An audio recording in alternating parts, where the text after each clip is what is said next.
എല്ലാവർക്കും നമസ്കാരം. രേഷ്മ പി തങ്കച്ചൻ.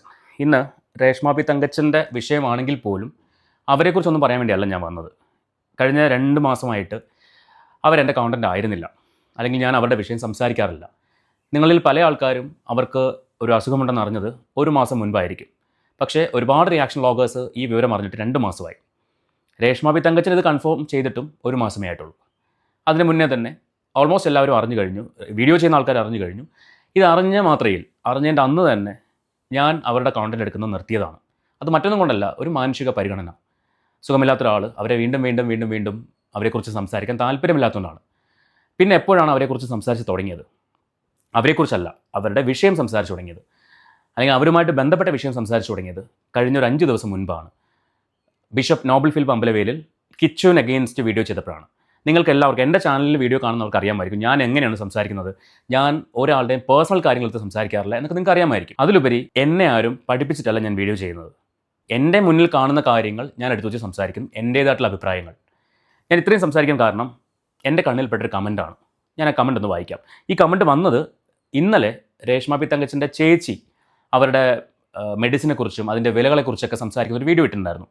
അതിൻ്റെ താഴെ വന്നൊരു കമൻറ്റാണ്, സന്ദീപ് ദേവ് ഇവർ താത്തയ്ക്ക് വേണ്ടി രേണുവിനെ ദ്രോഹിക്കുന്നവരാണ്. ഈ കമൻറ്റ് ഇട്ടേക്കുന്നത് സിജി ബാബു എന്ന് പറയുന്ന ഒരു അക്കൗണ്ടിൽ നിന്നാണ്. ഈ സിജി ബാബു എൻ്റെ ചാനലിലെ അവരുടെ പേര് കണ്ടിട്ടില്ല, ഒരു കമൻറ്റോ കാര്യങ്ങളോ ആയിട്ട് ഞാൻ കണ്ടിട്ടില്ല. അപ്പോൾ ഞാൻ എന്നാൽ എല്ലാ കമൻറ്റും ഓൾമോസ്റ്റ് വായിച്ചു പോകുന്ന ഒരാളാണ്. ഈ ഒരു വ്യക്തിയുടെ കമൻറ്റ് ഞാൻ കണ്ടിട്ടില്ല. ഓക്കെ, രേഷ്മ പി തങ്കച്ചനെ എനിക്ക് നേരിട്ട് പരിചയമില്ല, ഞാൻ അവരെ കണ്ടിട്ടില്ല. പക്ഷേ അവർ സോഷ്യൽ മീഡിയയിൽ വന്ന് സംസാരിച്ചിട്ടുള്ള, കാണിച്ചു കൂട്ടിയിട്ടുള്ള കാര്യങ്ങളെക്കുറിച്ച് നമ്മൾ ആസ് എ റിയാക്ഷൻ വ്ളോഗർ നമ്മൾ സംസാരിച്ചിട്ടുണ്ട്. 2 മാസത്തിനിപ്പുറം രേഷ്മ പി തങ്കച്ചനെ കുറ്റം പറഞ്ഞുകൊണ്ടോ അല്ലെങ്കിൽ അവരെ വിമർശിച്ചുകൊണ്ടോ ഒരു വീഡിയോ നിങ്ങൾക്ക് എൻ്റെ അക്കൗണ്ടിൽ കാണിച്ചു തരാൻ പറ്റുമോ? എന്നാൽ ഈ 2 മാസത്തിനിപ്പുറം എന്തെല്ലാം കാര്യങ്ങൾ അവർ ചെയ്തു വെച്ചിട്ടുണ്ട്. അപ്പോഴൊന്നും ഞാൻ അവരെ വിമർശിച്ചോ അല്ലെങ്കിൽ അവരെക്കുറിച്ചൊരു വീഡിയോ ചെയ്യാനോ ഒന്നും പോയിട്ടില്ല. പിന്നെ എന്ത് ഉദ്ദേശിച്ചാണ്, എന്ത് അടിസ്ഥാനത്തിലാണ് സിജി ബാബു ഇങ്ങനൊരു കമൻറ്റ് അവരുടെ കമൻറ്റ് ബോക്സിൽ പോയിട്ടതെന്ന് എനിക്ക് മനസ്സിലാവുന്നില്ല. ഇനി ഞാൻ എപ്പോഴാണ് ഈ പറയുന്ന വിഷയം വീണ്ടും സംസാരിച്ചു തുടങ്ങിയത്? കഴിഞ്ഞ 5 ദിവസം മുൻപ് കിച്ചുവിനെ എഗെയിൻസ്റ്റ് ആയിട്ട്, കിച്ചുവിനെ വന്നു കഴിഞ്ഞാൽ അവനെ ലീഗലി പോകുന്നൊക്കെ പറഞ്ഞിട്ട് bishop Nobel Philip അമ്പലവേലിൽ main stream എന്ന് പറയുന്ന ചാനലിൽ ഇൻ്റർവ്യൂ കൊടുത്തപ്പോഴാണ് ഞാൻ അതിൽ വീണ്ടും വീഡിയോ ചെയ്തു തുടങ്ങിയത്. അവിടെയും ഞാൻ രേഷ്മ പി തങ്കച്ചനെ കുറ്റം പറഞ്ഞിട്ടില്ല. ഞാൻ പറഞ്ഞ കാര്യം, ബിഷപ്പിനെ രേഷ്മ പി തങ്കച്ചനെ സപ്പോർട്ട് ചെയ്യാം, അവരുടെ അസുഖം ഭേദമായിട്ട് വേഗം തിരിച്ചു വരട്ടെ, അസുഖം പെട്ടെന്ന് ഭേദമാവട്ടെ, ഇതൊക്കെ തന്നെ പറഞ്ഞിട്ടുള്ളത്. അവിടെ ബിഷപ്പിനെയാണ് വിമർശിച്ചത്. അത് രേഷ്മ പി തങ്കച്ചനെ സപ്പോർട്ട് ചെയ്യുന്ന കാര്യത്തിലല്ല. അത് സപ്പോർട്ട് ചെയ്ത്, അത് അദ്ദേഹത്തിൻ്റെ ഇഷ്ടമാണ്. പക്ഷേ അവിടെ സപ്പോർട്ട് ചെയ്യുമ്പോൾ എന്തിനാണ് ഇപ്പുറത്ത് വന്നിട്ട് കിച്ചുവിനെ ഒപ്പോസ് ചെയ്യുന്നത്? രണ്ടും ദൈവത്തിൻ്റെ മക്കൾ തന്നെയല്ലേ? ഇതാണ് ഞാൻ ചോദിച്ച ചോദ്യം. അതിൻ്റെ അടുത്ത ദിവസം ഇദ്ദേഹം മാറ്റി പറഞ്ഞു, എനിക്ക് കിച്ചുവായിട്ട് യാതൊരു പ്രശ്നമില്ല, എനിക്ക് കിച്ചുവിനോട് വൈരാഗ്യമില്ല എന്ന് പറഞ്ഞപ്പോൾ അതേക്കുറിച്ചും ഒരു വീഡിയോ ചെയ്തു. പിന്നെ സീമാജി നായർ എന്ന് പറയുന്ന സീമ ചേച്ചിയുടെ ഫോട്ടോ AI ഉണ്ടാക്കിയിട്ട് ഇവരുടെ പ്രൊഫൈലിട്ട് ഇവർ ജനങ്ങളെ തെറ്റിദ്ധരിപ്പിക്കാൻ വേണ്ടി ശ്രമിച്ചപ്പോൾ സീമാജി നായർ എന്ന് പറയുന്ന ആ ചേച്ചിക്ക് ഒരുപാട് ബുദ്ധിമുട്ടുകൾ അതിൻ്റെ പേരിൽ നേരിടേണ്ടി വന്നു. അതിനെക്കുറിച്ചും ഒരു വീഡിയോ ചെയ്തു. ഇതല്ലാതെ ഇവരുടെ അസുഖം ഡിക്ലെയർ ചെയ്തതിന് ശേഷം അവർ ചെയ്തിട്ടുള്ള ഒരു കാര്യങ്ങളും ഞാൻ സംസാരിച്ചിട്ടില്ല. പിന്നെ എന്തിനാണ് സിജി ബാബു ഇങ്ങനൊരു കമൻറ്റ് അവിടെ ഇട്ടതെന്ന് എനിക്കറിയില്ല. ഓക്കെ, ഇത് ഞാനൊന്ന് ക്ലാരിറ്റി വരുത്താൻ വേണ്ടിയാണ് സംസാരിച്ചത്. ഇനി രേഷ്മ പി തങ്കച്ചൻ്റെ ചേച്ചി പറയുന്ന കുറച്ച് കാര്യങ്ങൾ നമുക്കൊന്ന് കേൾക്കാം. അതിനകത്ത് ഈ ചേച്ചി ഒന്നടങ്കം സോഷ്യൽ മീഡിയയെ കുറ്റം പറയുന്നുണ്ട്. ചേച്ചിയുടെ അറിവിലേക്ക് ഒരു കാര്യം പറയുകയാണ്, സോഷ്യൽ മീഡിയയ്ക്ക് നിങ്ങളുടെ പെങ്ങളോട് ഇത്രയധികം ദേഷ്യം വരാനുള്ള കാരണം എന്താണ്? നിങ്ങൾ എപ്പോഴെങ്കിലും അതിനെക്കുറിച്ച് ആലോചിച്ചിട്ടുണ്ടോ?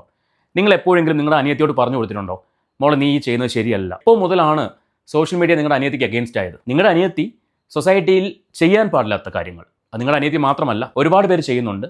ആ ചെയ്യുന്ന ആൾക്കാരെല്ലാം സോഷ്യൽ മീഡിയ വിമർശിച്ച് സംസാരിച്ചിട്ടുമുണ്ട്. നിങ്ങളുടെ അനിയത്തി അത് മറ്റു പല മാധ്യമങ്ങളിൽ കൂടിയും ആവശ്യമില്ലാത്ത കാര്യങ്ങളൊക്കെ പുറത്ത് സംസാരിച്ചതുകൊണ്ടാണ് സോഷ്യൽ മീഡിയ നിങ്ങളുടെ അനിയത്തിയെ മാത്രം സംസാരിച്ചു തുടങ്ങിയത്. നമുക്ക് എന്തായാലും ഈ രേഷ്മ പി തങ്കച്ചൻ്റെ ചേച്ചിക്ക് പറയാനുള്ള കാര്യങ്ങൾ അവർ ആ വീഡിയോയ്ക്കകത്ത് മെഡിസിൻ്റെ കുറിച്ചും മെഡിസിൻ്റെ വിലയെക്കുറിച്ചൊക്കെ പറയുന്നുണ്ട്. ഇതിനകത്ത് എനിക്ക് വിമർശിക്കാനുള്ളത് നമ്മുടെ സർക്കാരിനെയാണ്. നമ്മുടെ സർക്കാർ എന്തുകൊണ്ട് ഒരുപാട് പദ്ധതികൾ നമ്മുടെ നാട്ടിൽ കൊണ്ടുവന്നിട്ടുണ്ട്. കാരുണ്യ പദ്ധതി, പ്രൈം മിനിസ്റ്ററുടെ ചികിത്സാ പദ്ധതി, അങ്ങനെ ഒരുപാട് പദ്ധതികൾ കൊണ്ടുവന്നിട്ടുണ്ട്. ഇവർ തന്നെ പറഞ്ഞിട്ടുണ്ട് BPL ആണ് ഇവരുടെ കാർഡെന്ന്. മുൻപൊരിക്കൽ ഒരു വീഡിയോ പറഞ്ഞ കാര്യമാണ്. എന്തുകൊണ്ടാണ് BPL കാർഡുകാരിയായ രേഷ്മ പി തങ്കച്ചന് ഈ ട്രീറ്റ്മെൻറ്റ് അല്ലെങ്കിൽ ഈ മരുന്നുകൾ സൗജന്യമായിട്ട് നൽകാത്തത്? ഇത് ഞാൻ സർക്കാരിനോട് ചോദിക്കുന്ന ചോദ്യമാണ്. നമുക്ക് ഈ ചേച്ചിക്ക് പറയാനുള്ള കാര്യങ്ങൾ കുറച്ചൊന്ന് കേട്ട് നോക്കാം.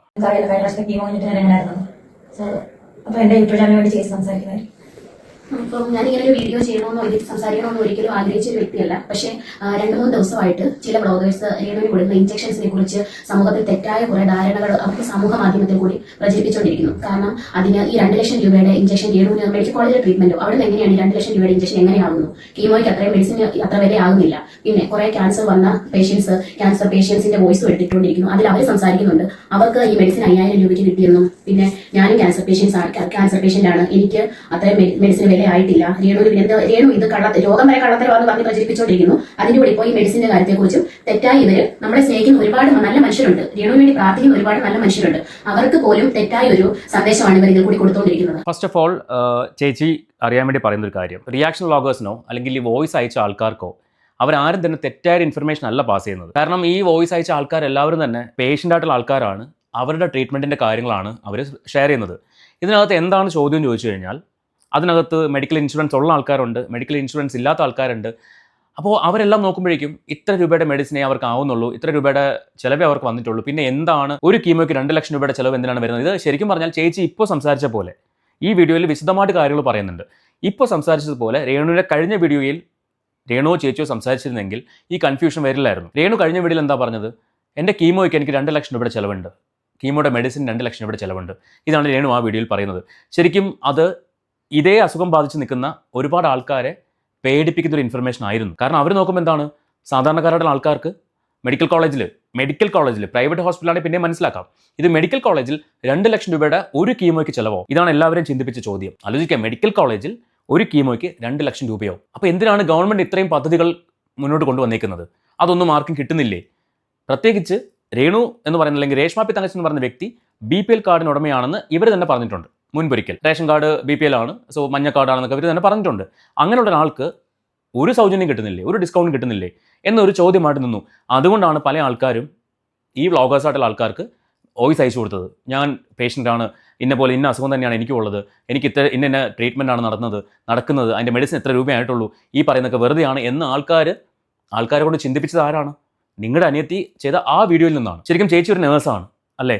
ഒരു നേഴ്സ് വീട്ടിലുണ്ടായിട്ടും ഒരു ക്യാൻസർ പേഷ്യൻറ്റ് ശ്രദ്ധിക്കേണ്ട രീതിയിലാണോ നിങ്ങളുടെ അനിയത്തി പെരുമാറിക്കൊണ്ടിരുന്നത്? ഞാൻ ഇതൊന്നും വിമർശിക്കാൻ വന്ന ഒരാളല്ല, പക്ഷെ ചോദിക്കുകയാണ്, ഒരു ക്യാൻസർ പേഷ്യൻ്റ് ഇരിക്കേണ്ട രീതിയിലാണ് നിങ്ങളുടെ അനിയത്തി ഇരുന്നിട്ടുള്ളത്? കീമോ കഴിഞ്ഞ് കുറച്ച് നാൾ കഴിയുമ്പോൾ തന്നെ സിനിമ കാണാൻ പോകുന്നു. എന്നെ ഇന്നലെ ഒരു അമ്മ വിളിച്ചിട്ടുണ്ടായിരുന്നു.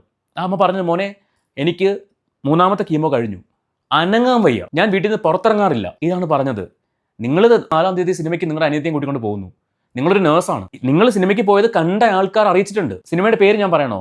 അരൂപി എന്നാണ് പേര്, ധന്യ എന്നാണ് തിയേറ്ററിൻ്റെ പേര്. അനിയത്തിയും കൂടെ സിനിമയ്ക്ക് പോകുമ്പോൾ നിങ്ങളൊരു നേഴ്സാണെന്ന് കൂടെ ഓർക്കണം. എന്നിട്ട് നിങ്ങൾ അത് പോയി. ഓക്കെ. അതുപോലെ റീലുകൾ ചെയ്യുമ്പോൾ പിക്ക് ലൈൻ ഇട്ടിട്ട് ഇങ്ങനെ തട്ടി കാണിക്കുമ്പോൾ ഈ അസുഖം വന്നിട്ട് നിൽക്കുന്ന പേഷ്യൻസ് ഉണ്ട്, അവരെത്രമാത്രം പാനിക് ആവുമെന്നറിയോ? കാര്യം പിക്ക് ലൈൻ എന്താണ്? ഇവരുടെ മെഡിസിൻ കയറി പോകേണ്ട ഒരു പാത്താണ്, ഒരു വേ ആണ്. ആ സാധനത്തിൽ അനാവശ്യമായിട്ട് കളിച്ചു കഴിഞ്ഞാൽ ഇൻഫെക്റ്റഡ് ആവാനുള്ള ചാൻസ് കൂടുതലാണ്. അതൊന്നും വകവയ്ക്കാതെ തട്ടിക്കളിക്കുകയാണ്. ഇതൊക്കെ കാണുമ്പോൾ എങ്ങനെയാണ് ആൾക്കാർ കമൻറ്റ് ചെയ്യാണ്ടിരിക്കുക? ഇതൊക്കെ സോഷ്യൽ മീഡിയയിലല്ലേ കൊണ്ടിടുന്നത് അല്ലേ? അപ്പോൾ ഇങ്ങനെയുള്ള കാര്യങ്ങൾ അനിയത്തോട് ശ്രദ്ധിക്കാൻ നിങ്ങൾക്ക് എന്തുകൊണ്ട് പറയാൻ കഴിഞ്ഞില്ല? ആൾക്കാർ വിമർശിക്കുന്നത് അവിടെ നിന്ന് ഇങ്ങോട്ട് ഒരു ആക്ഷൻ വരുന്നത് കൊണ്ടാണ്. ഈ അസുഖമായിട്ട് മല്ലിടുന്ന ഒരുപാട് ആൾക്കാർ നമ്മുടെ നാട്ടിലുണ്ട്. RCCയിലായാലും പല ഹോസ്പിറ്റലുകളിലും ഈ അസുഖമായിട്ട് ബന്ധപ്പെട്ട് നിൽക്കുന്ന ഒരുപാട് ആൾക്കാരുണ്ട്. അവരെല്ലാം ശരിക്കും പറഞ്ഞാൽ കളിയാക്കുന്ന പോലെ ആൾക്കാർക്ക് തോന്നും. അതുകൊണ്ടാണ് ഇത്രയധികം വിമർശനങ്ങൾ കേൾക്കേണ്ടി വരുന്നത്. ഇവർക്ക് അസുഖമുണ്ടെന്ന് അറിഞ്ഞതിന് ശേഷം ഒരുപാട് പേര് ഇവരെ കമൻറ്റ് ബോക്സിൽ നല്ല കമൻറ്റുകൾ ചെയ്തിട്ടുണ്ട്. ആ കമൻറ്റ് ചെയ്ത ആൾക്കാരെ കൊണ്ടെല്ലാം തിരിച്ചു പറയിപ്പിച്ചത് ആരാണ്? നിങ്ങളുടെ അനിയത്തി തന്നെയാണ്, മറ്റാരുമല്ല. കിച്ചുവിൻ്റെ അഗൈൻ സംസാരിക്കുന്നു, കിച്ചു കാണാൻ വന്നില്ല. ബിഗ് ബോസിലുള്ള എല്ലാ കണ്ടസ്റ്റൻസിനെയും അങ്ങോട്ട് വിളിച്ചിട്ട് എനിക്ക് നിങ്ങളെ കാണണമെന്ന് പറയാൻ അറിയാവുന്ന നിങ്ങളുടെ അനിയത്തിക്ക് എന്തുകൊണ്ടാണ് സ്വന്തം മകനെന്ന് പറയുന്ന വ്യക്തിയെ വിളിച്ച് നീ ഒന്ന് വാ മോനെ, എനിക്ക് നിന്നൊന്ന് കാണണമെന്ന് പറയാൻ തോന്നിയില്ല? ഇതൊക്കെയാണ് നിങ്ങളുടെ അനിയത്തിയെ ആൾക്കാർ വിമർശിക്കാൻ കാരണം. ആളുകൾ വിമർശിക്കാനുള്ള കാരണം ഞാനൊന്ന് പറഞ്ഞെന്ന് മാത്രം. ബാക്കി കേൾക്കാം. അപ്പം അതിന്റെ സത്യാവസ്ഥ എന്താണെന്ന് നമ്മളിപ്പോ ഈ ബ്ലോഗേഴ്സിനെ ബോധിപ്പിക്കാനായിട്ട് ചെയ്യുന്ന ഒരു വീഡിയോ അല്ല. ഞാൻ പറഞ്ഞല്ലോ, അവളെ സ്നേഹിക്കുന്ന ഒരുപാട് പേര്, അവർക്ക് വേണ്ടി പ്രാർത്ഥിക്കുന്നത്, അവളുടെ രോഗം എത്രയും വേഗം ഭേദമാകാൻ വഴിപാട് കഴിക്കുന്ന ഒരുപാട് ആൾക്കാർ, നേർച്ച നേരുന്നവരുണ്ട്. അവർക്കൊക്കെ വേണ്ടി മാത്രമാണ്, അവർക്കൊന്നും ഇതൊന്നും സത്യാവസ്ഥ ബോധ്യമാകണം, അതിനുവേണ്ടി മാത്രമാണ് ഞാനിപ്പോൾ സംസാരിക്കുന്നത്. രേണുവിന്റെ ക്യാൻസർ, ബ്രസ്റ്റ് ക്യാൻസർ, അതിൽ HER2 പോസിറ്റീവാണ് കാണിക്കുന്നത്. അപ്പോൾ HER2 പോസിറ്റീവിന് അത് അതിതീവ്രമായിട്ട് സ്പ്രെഡ് ആയിക്കൊണ്ടിരിക്കുന്ന ക്യാൻസറാണ്. അത് അതിപ്രസരമുള്ള ഒരു ക്യാൻസറുമാണ്. അപ്പോൾ അതിൽ നമ്മൾ നൂതനമായ ചികിത്സാ രീതികൾ കണ്ടുപിടിച്ചിട്ടുണ്ട്. Targeted therapy. ആ ടാർഗറ്റഡ് തെറാപ്പിയിൽ ഉള്ള ഒരു ഇഞ്ചക്ഷനാണ് ഫെസ്കോ 600 mg. ഈ ഒരു ഇഞ്ചക്ഷനാണ്. കാരണം ഇത് ഓരോ കീമോ ചെയ്യുമ്പോഴും കീമോയ്ക്ക് മുൻപായിട്ട് ഈ ഒരു ഇഞ്ചക്ഷൻ നമ്മൾ കൊടുക്കുന്നുണ്ട്. ആ ഇഞ്ചക്ഷൻ നമ്മളത് വാങ്ങുന്നത് ട്രിവാൻഡ്രം മെഡിക്കൽ കോളേജിൽ നിന്നാണ് അത് വാങ്ങുന്നത്. അതിന്റെ പ്രൈസ് ബില്ലും ഇതിൽ എഴുതിയിട്ടുണ്ട്.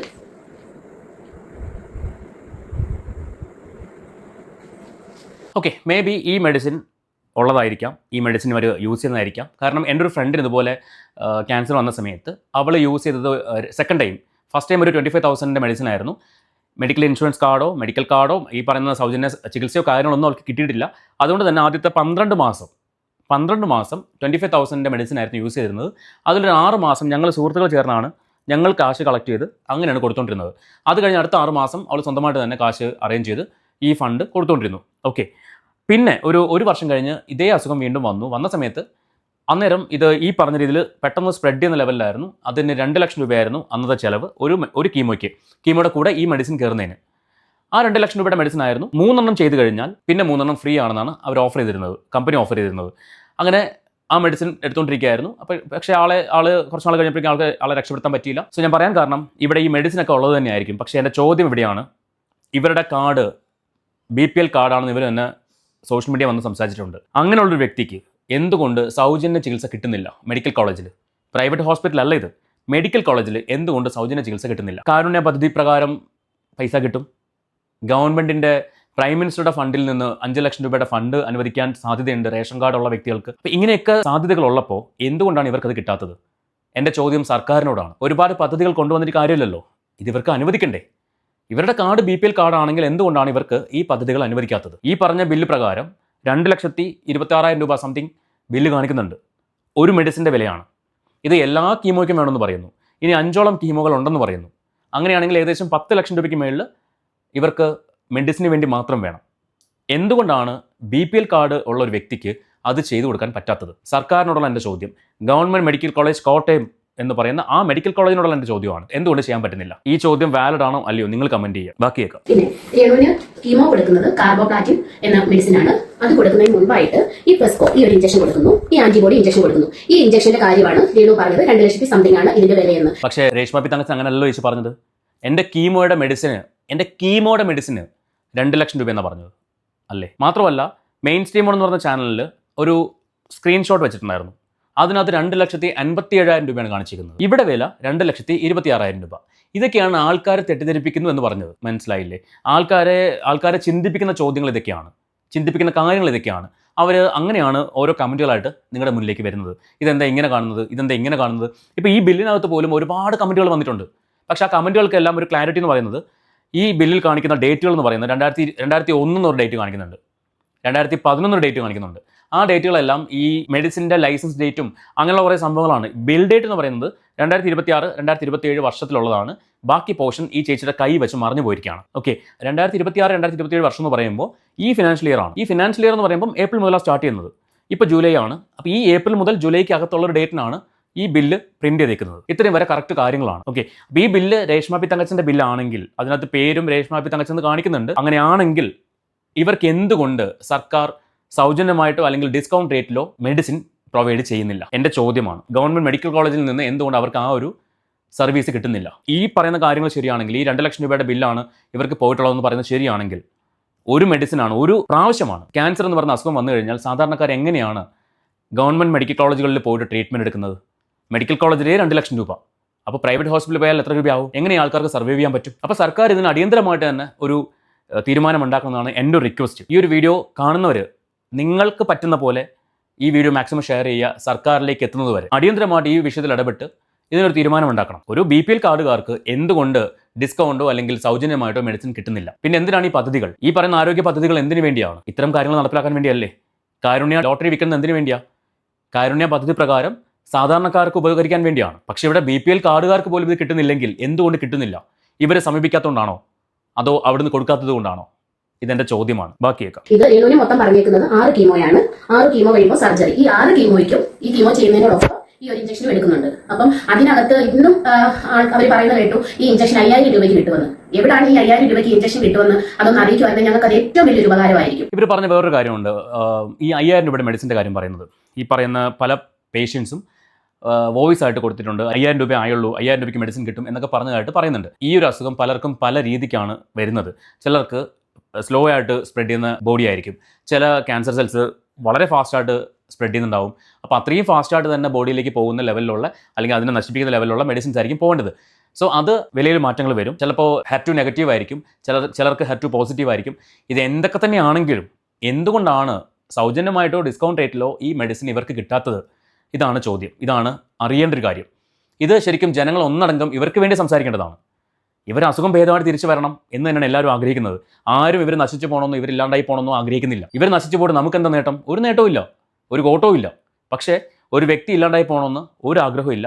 അതുകൊണ്ട് തന്നെ പറയുന്നു, ചേച്ചിയുടെ അനിയത്തിയോട് പറയുക, ഇപ്പോൾ കീമോയുടെ ക്ഷീണമൊക്കെ മാറിക്കഴിഞ്ഞ് വരുമ്പോൾ വെറുതെ ജനങ്ങളെ കൊണ്ട് പറയിപ്പിക്കുന്ന ലെവലിലുള്ള വീഡിയോകൾ ചെയ്യാതിരിക്കാൻ പറയുക, ഹെയ്റ്റ് സ്പ്രെഡ് ചെയ്യാതിരിക്കാൻ പറയുക. അതാണ് നിങ്ങൾ ആദ്യം ചെയ്യേണ്ടത്. അല്ലാണ്ട് അവർ നോക്കിയാൽ വരുമ്പോൾ ഉടനെ ഫോൺ എടുത്ത് കൊടുത്ത് ഓരോ കമൻറ്റ് ഇടുന്ന ആൾക്കാരുടെ കമൻറ്റ് എടുത്ത് സ്ക്രീൻഷോട്ട് ഇട്ട് എന്തിനാണ് ഇതൊക്കെ ചെയ്യുന്നത്? അതിലുപരി നിങ്ങളുടെ മകനെ ഇന്നലെ മെനിങ്ങാന്നൊരു വീഡിയോ ചെയ്യുന്നത് കണ്ടു. ഇവരുടെ ഇളയ മകൻ്റെ കാര്യം, എൻ്റെ അച്ഛനും എൻ്റെ അമ്മയും എൻ്റെ ചേച്ചിയും ചേച്ചിയുടെ ഹസ്ബൻഡും മാത്രമാണ് നോക്കിയാൽ മതി, വേറെ ആർക്കും ഞാൻ അവനെ വിട്ടുതരില്ല. എന്തിനാണ് ഇത്തരത്തിലുള്ള വീഡിയോ ഒക്കെ? അതിൻ്റെ ആവശ്യം എന്താണ്? നിങ്ങൾക്ക് അങ്ങനെ കൊടുക്കാൻ പറ്റില്ലയോ? നിങ്ങളൊരു വിൽപ്പത്രം എഴുതി വെക്കുക. വെറുതെ വിമർശനങ്ങളായിട്ട് വാങ്ങാനല്ലാതെ ഒരു കാര്യമില്ല. പിന്നെ നെഗറ്റീവ് സ്പ്രെഡ് ചെയ്യാൻ വേണ്ടി മാത്രമാണ് അത് ചെയ്യുന്നതെങ്കിൽ നിങ്ങൾക്ക് അത് കണ്ടിന്യൂ ചെയ്യാം, ഒരു പ്രശ്നമില്ല. ഈ ഒരു വിഷയം സർക്കാർ ഇടപെടൽ തന്നെ വേണം. കാരണം ഇവർക്ക് ഇത്രയും എമൗണ്ട് എന്തിന് ആവുന്നു? BPL കാർഡുകാരിയായിട്ട് അതിന് കാർഡ് മാറ്റിയോ, APL ആക്കിയോ? കാറും വീടും ഒക്കെ ഉള്ളതുകൊണ്ട് APL ആക്കിയോ? അത് അങ്ങനെ ആക്കിയെങ്കിൽ അത് പറയുക. BPL ആണെന്നാണ് നിങ്ങൾ ഒരു വീഡിയോയിൽ പറഞ്ഞത്, അനിയത്തി ഒരു വീഡിയോയിൽ പറഞ്ഞത്. അത് മാറ്റി APL ആക്കിയോ എങ്കിൽ അത് പറയുക, അത്രേ ഉള്ളൂ. ഓക്കെ. അപ്പോൾ BPL കാർഡ് ആണെങ്കിൽ എന്തുകൊണ്ട് ഈ സൗജന്യ ചികിത്സ കിട്ടുന്നില്ല? അതിനുവേണ്ടി സമീപിക്കാനിട്ടാണോ അതോ അവർ തരാത്തതാണോ? എനിവേ, എൻ്റെ വീഡിയോ കാണുന്ന ആൾക്കാർ, നിങ്ങൾക്ക് ഞാൻ ഈ പറഞ്ഞ ചോദ്യങ്ങൾ നിങ്ങൾക്കും ചോദിക്കാം. അതല്ല, ഞാൻ പറഞ്ഞ കാര്യങ്ങൾ എന്തെങ്കിലും തെറ്റായിട്ട് പറഞ്ഞിട്ടുണ്ടെങ്കിൽ നിങ്ങൾക്ക് അതും ചൂണ്ടിക്കാണിക്കാം. നമുക്ക് മറ്റൊരു വീഡിയോയുമായിട്ട് വീണ്ടും കാണാം.